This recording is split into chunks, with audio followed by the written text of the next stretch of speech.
Sa mundo ng P-pop, nito lang weekend gumawa ng kasaysayan ang BINI bilang kauna-unahang Pinoy act na nagkaroon ng sold-out solo concert sa Philippine Arena. At kasabay niyan, panibagong milestone na naman ang nakamit ng Nations Girl Group matapos ipakilala bilang brand ambassadors ng isang health drink. Ang iba pang detalye tutukan sa Showbiz Report na ito.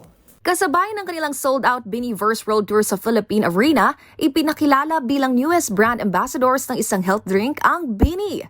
Ang Nations Girl Group, bagong muka ng amazing Choco Barley Health Drink.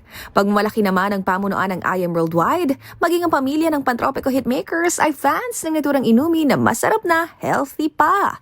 Bagay na swak niya para mapabuti ang energy levels ng girls lalo pa ngayon na matindi ang paghanda nito sa kanilang world tour. At bilang newest faces ng amazing Choco Barley ng IM Worldwide, sila rin ang manguna sa IM Bini campaign na naglalayong i-promote ang pagkakaroon ng magandang kalusugan sa kabataan in a fun and achievable way.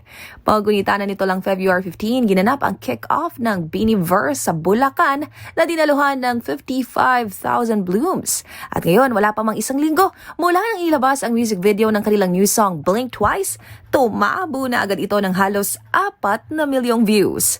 Habang sa February 27 naman, nakatakdang i-release ang kanilang Biniverse EP na naglalaman ng 6 tracks.